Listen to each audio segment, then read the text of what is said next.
Assalamualaikum warahmatullahi wabarakatuh. Bismillahirrahmanirrahim. Ashhadu an la ilaha illallah wa ashhadu anna Muhammadur Rasulullah. Allahumma salli ala sayyidina Muhammad wa ala ali sayyidina Muhammad. Rabbi shrah li sadri wa yassir li amri wahlul 'uqdatam min lisani yafqahu qawli. Amin. Bismillahirrahmanirrahim. Salam takzimku buat para sahabat jamaah uripi Allah dimanapun Anda berada, baik yang ada di dalam dan yang ada di luar negeri. Semoga kita semua senantiasa di dalam lindungan Allah Subhanahu wa ta'ala. Amin ya rabbal alamin. Alhamdulillahi rabbil alamin. Pada malam yang petang ini, menjelang subuh ini, kita akan mengupas tentang bid'ah. Bid'ah itu adalah suatu hal yang tak dilakukan oleh Nabi Muhammad sallallahu alaihi wasallam. Jadi bid'ah secara syariatnya adalah segala hal-hal yang tidak dilakukan oleh junjungan kita Nabi besar Muhammad sallallahu alaihi wasallam. Jadi maknanya bid'ah adalah bila di zaman Rasulullah kita berpakaian tidak seperti ala Rasulullah, berarti bid'ah. Kita pakai hem, berarti bid'ah. Kita pakai celana, berarti bid'ah. Kita makan nasi rawon, berarti bid'ah. Kita makan nasi pecel, berarti bid'ah. Kita naik kereta atau naik motor, berarti bid'ah. Kenapa tidak memakai kendaraan onta saja? Kita bekerja yang tidak seperti Rasulullah zaman dahulu. Kita menjadi buruh bangunan, bid'ah. Pokoknya tanpa hal yang dilakukan Nabi semuanya bid'ah. Inilah yang dimaksud bid'ah yang mengada-ada di luar apa yang dilakukan oleh Kanjeng Nabi Muhammad sallallahu alaihi wasallam semasa hidupnya. Jadi segala hal itu akan bid'ah bila tidak sesuai dengan apa yang dilakukan Kanjeng Nabi Muhammad sallallahu alaihi wasallam. Menurut syariatnya demikian. Saya bacakan sebuah hadis.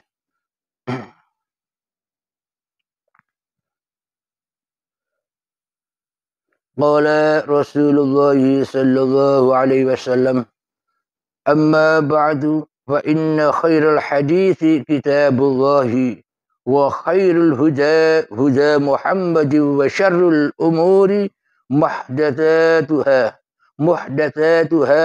wa kullu bid'atin dhalalah. Yang artinya, kemudian daripada itu sesungguhnya sebaik-baik perkataan adalah Al-Quran, dan sebaik-baik petunjuk adalah petunjuk Muhammad, dan buruk-buruk perkara adalah perkara-perkara yang baru. Semua bid'ah adalah kesesatan. Maknanya perkara yang baru yang tidak dilakukan oleh junjungan kita Kanjeng Nabi Muhammad sallallahu alaihi wasallam, maka hukumnya bid'ah.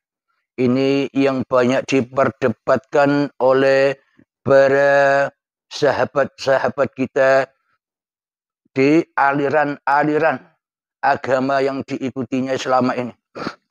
aliran apapun itu. Ada riwayat lain, wa kullu muhdatsatin bid'atun wa kullu bid'atin dalalah wa kullu dalalatin finnar. Dan semua perkara yang baru adalah bid'ah. Yang baru itu maknanya yang tak ada di zaman Rasulullah itu baru. Dan seluruh bid'ah adalah kesesatan. Dan seluruh kesesatan di neraka. Ada lagi hadisnya, bid'ah adalah perbuatan yang tidak pernah dilakukan Rasulullah semasa hidupnya. Ada suatu perkara yang dibuat-buat. Rasulullah menghukumi perkara yang dibuat-buat itu sesat dan tidak boleh dilakukan. Menurut syariatnya demikian. Alhamdulillahirabbil alamin. Bagaimanakah agar semua hadis ini bisa ketemu titik terangnya antara aliran yang satu dan aliran yang lain, antara golongan yang satu dengan golongan yang lain, antara ustadz yang satu dengan ustadz yang lain, antara kiai yang satu dengan kiai yang lain, antara mubaligh yang satu dengan mubaligh yang lain. Bagaimanakah cara titik temunya agar semua puas dengan suatu jawaban yang memang semestinya demikian adanya. Alhamdulillahirabbil alamin. Mari kita coba kaji secara hakikatnya, secara yang sebenar-benarnya, secara yang sesungguh-sungguhnya. Apapun yang tidak dilakukan oleh junjungan Rasulullah sallallahu alaihi wasallam, Nabi kita Muhammad sallallahu alaihi wasallam, maka yang keluar dari apa yang dilakukan Kanjeng Nabi Muhammad sallallahu alaihi wasallam ketika masa hidupnya, bila semua keluar dari apa yang telah dikerjakan beliau, maka semuanya itu adalah bid'ah dolalah, bid'ah yang sesat, yakni memunculkan hal-hal yang baru di luar kaidah apa yang terjadi ketika zaman Kanjeng Nabi Muhammad sallallahu alaihi wasallam.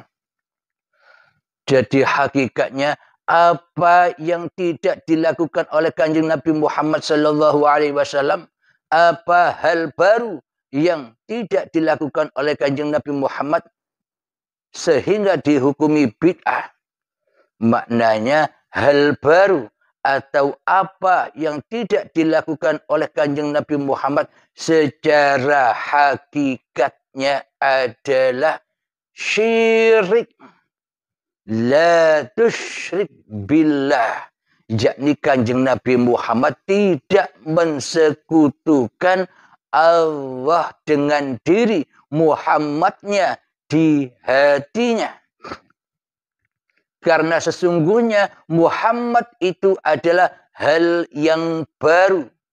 Maka ketika Muhammadnya yang ada lebih wujud, lebih hidup, lebih berkuasa atas wujud hidup dan kuasa Tuhannya di hati Muhammadnya, berarti inilah yang dimaksud hal-hal yang baru. Maknanya hal-hal yang baru itu adalah hal-hal yang dikuasai oleh Muhammadnya. Hal-hal yang diakui oleh Muhammadnya daripada Allahnya. Hal-hal yang terakui di dalam hati sebagai linnas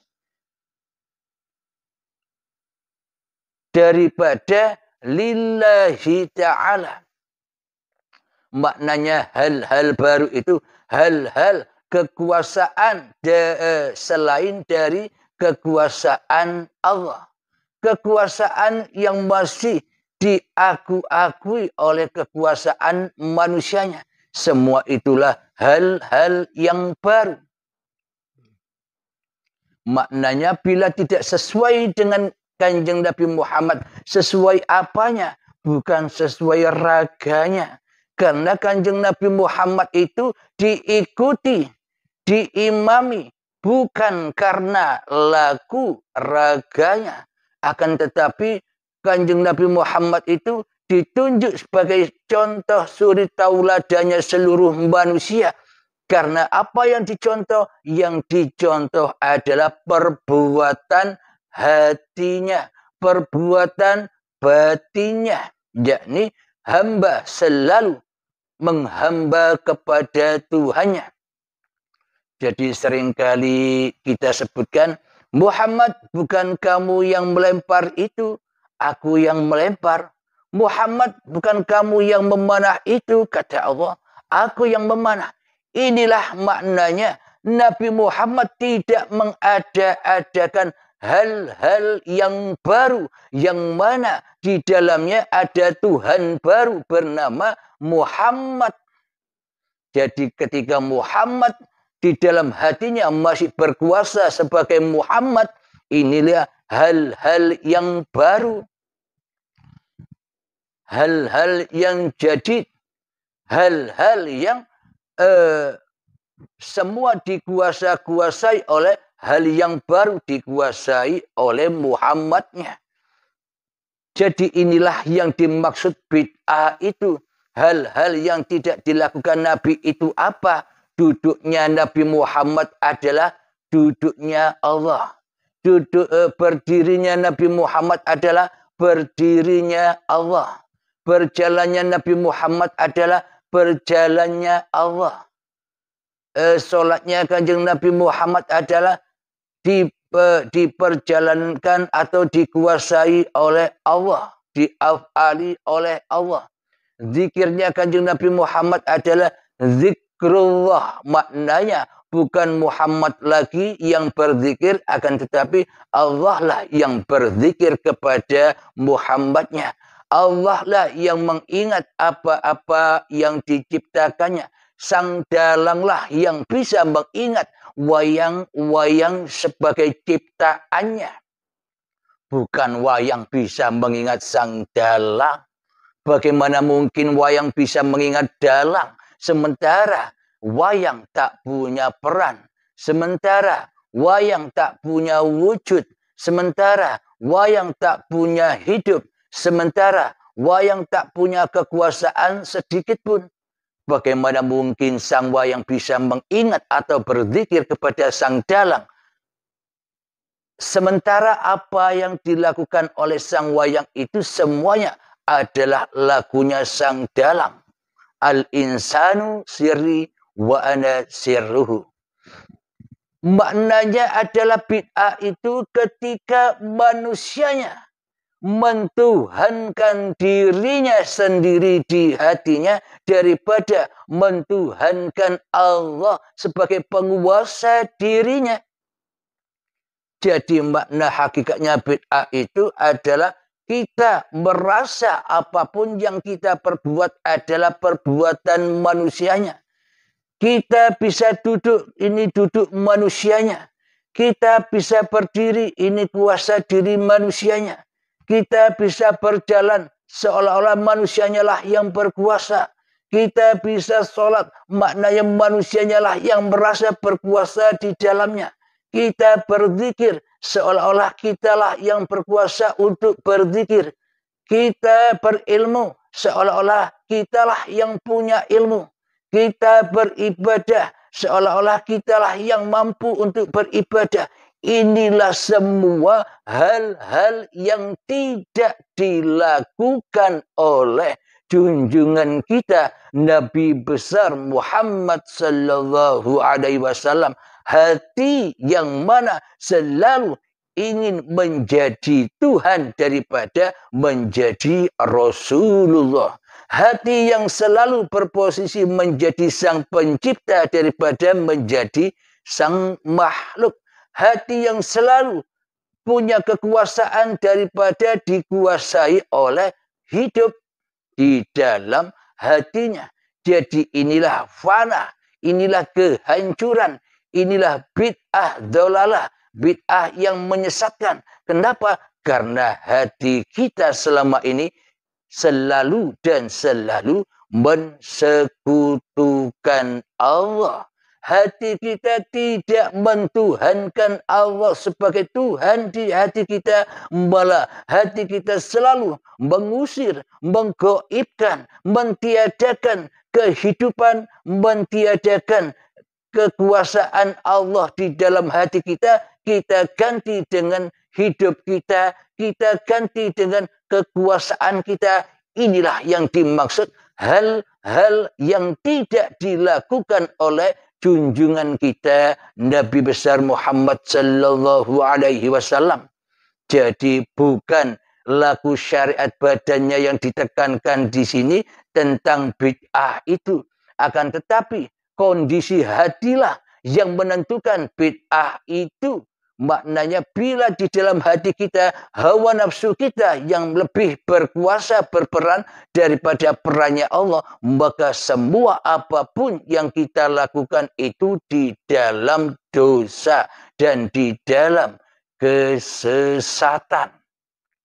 Bila kita menjadi rasulnya hawa nafsu kita sendiri, bila kita menjadi utusan Abdul Halim kita sendiri daripada menjadi utusan Allah, kita menjadi pesuruh Abdul Halimnya di dalam segala tindak laku daripada disuruh oleh hidup oleh Allah yang berkuasa atas Halimnya, maka semua itu adalah bid'ah dolalah. Solatnya bid'ah, dosa, neraka. Ibadahnya dosa, neraka. Semuanya ada di dalam anar. Semuanya digodok di dalam panasnya hawa nafsu kita sendiri selama ini. Jadi bid'ah di sini sesungguhnya bukan perilaku Nabi Muhammad secara raga, secara dohir, secara syariatnya. Kita selama ini tengah berselisih pandang tentang bid'ah ini karena kita masih lebih mengedepankan lebih iman kepada syariat manusianya daripada syariatullah. Kita lebih beriman kepada kekuasaan manusia kita daripada kekuasaan Allah. Itulah yang dimaksud bid'ah dolalah itu. Kesesatan hati kita tanpa bisa pulang rojiun kepada selamat kepada Allah. Maka apapun yang diperbuatnya, meskipun kelihatannya secara dohir laku kita sama persis dengan lakunya junjungan kita Nabi besar Muhammad sallallahu alaihi wasallam, kita ya naik onta, kita ya pakai serban ala Arab-Araban. Kita yang makanya seperti apa yang diterangkan di hadis, kita lakukan semua demi mencontoh keadaan dan di zaman Kanjeng Nabi Muhammad sallallahu alaihi wasallam. Meskipun kita mencontoh dengan persis yang demikian, namun bila di dalam hati kita di dalam hati kita tidak ada Tuhan selain diri kita yang berkuasa atas diri kita, maka semuanya juga bid'ah. Karena yang dipandang oleh Allah bukan laku dohirnya, bukan laku ibadahnya secara dohir, bukan ilmunya yang tinggi, akan tetapi yang dilihat, yang dinilai oleh Allah adalah keadaan hatinya.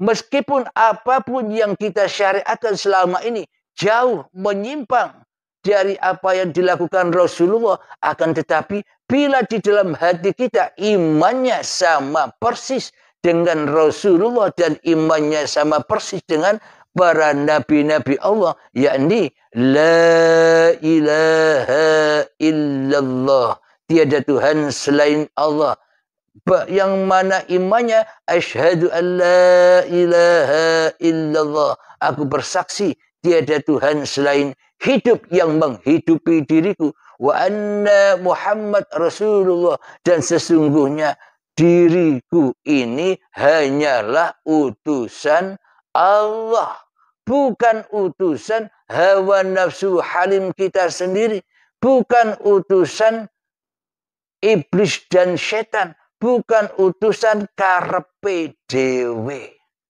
Jadi meskipun persis apa yang dilakukan, maka semuanya jatuh ke lembah neraka. Meskipun kita beda syariat dengan apa yang dilakukan oleh Rasulullah, namun bila hatinya sama, yang mana tidak mensekutukan Allah di dalamnya, maka itulah yang dimaksud dzurriyyatur Rasul, itulah yang dimaksud keluarga Nabi, itulah yang dimaksud kekasih Nabi, dan itulah yang dimaksud habaib atau habibullah. Bila hatinya persis sama imannya dengan imannya Kanjeng Nabi Muhammad sallallahu alaihi wasallam. Muhammad bukan kamu yang melempar, aku yang melempar. Muhammad bukan kamu yang membunuh atau yang memanah, akulah yang membunuh dan memanah. Jadi bila sudah persis begini, maka Muhammadnya, maka Abdul Halimnya, maka diri kita sudah tak mampu lagi hidup, sudah tak mampu lagi berkuasa, sudah tak mampu lagi punya kehendak dan daya upaya, kecuali hanyalah menjadi Rasulullah daripada menjadi Rasulnya hawa nafsu, iblis dan setan di hati kita. Inilah agar kita terhindar dari bid'ah itu, maka tegakkanlah iman kita. Iman yang bagaimana? Iman yang tidak ikut-ikutan. Iman yang tidak hanya percaya dan percaya saja. Akan tetapi iman yang mana telah dibuktikan sendiri oleh diri kita. Iman yang bagaimana? Ketika tiadanya diri manusia kita di hati kita, yang ada hanyalah Allah. Itulah yang dimaksud iman. Meskipun seumpama orang-orang agama apapun saja, bila di dalam hatinya dia tahu bahwa Tuhan yang sebenar-benarnya Tuhan itu adalah Tuhan yang menciptakan diri manusianya, yakni hidup yang menghidupi badan-badan ini, agama apapun, bangsa apapun, siapapun orangnya, bila sudah menyadari bahwa Tuhan Sang Pencipta itu adalah hidup yang menghidupi dirinya, maka semuanya itulah innad dina indallahil Islam. Maknanya suatu agama di sisi Allah itu adalah agama yang selamat. Bukan nama Islam, bukan nama bahasa Arab, akan tetapi makna Islam itu selamatnya hatinya menuju Tuhan yang telah menciptakan dirinya. Inilah yang dilakukan oleh Kanjeng Nabi Muhammad, iman yang seperti ini. Maka bila iman yang seperti ini, bila kita sudah praktekkan, sudah kita nyatakan di dalam hati kita, sudah tidak angan-angan lagi, maka kita sudah terbebas dari bid'ah yang terkutuk. Bid'ah yakni kita terhindar dari menjadi Tuhan di dalam hati kita sendiri seperti selama ini. Alhamdulillahirabbil alamin. Inilah sekilas tentang bid'ah itu. Semoga kita mengikuti jejak langkah junjungan kita Nabi besar Muhammad sallallahu alaihi wasallam, yang mana imannya selalu pancar tegak lurus kepada uripe Allah daripada uripe manungsani. Alhamdulillahirabbil alamin. Semoga saya khususnya dan semoga kita semua senantiasa di dalam petunjuk Allah Subhanahu wa taala. Amin ya rabbal alamin. Bismillahirrahmanirrahim. Rabbana atina fid dunya hasanah wa fil akhirati hasanah wa qina adzabannar. Wa sallallahu ala sayyidina Muhammad wa ala alihi wa sahbihi wa sallam. Walhamdulillahi rabbil alamin. Assalamualaikum warahmatullahi wabarakatuh.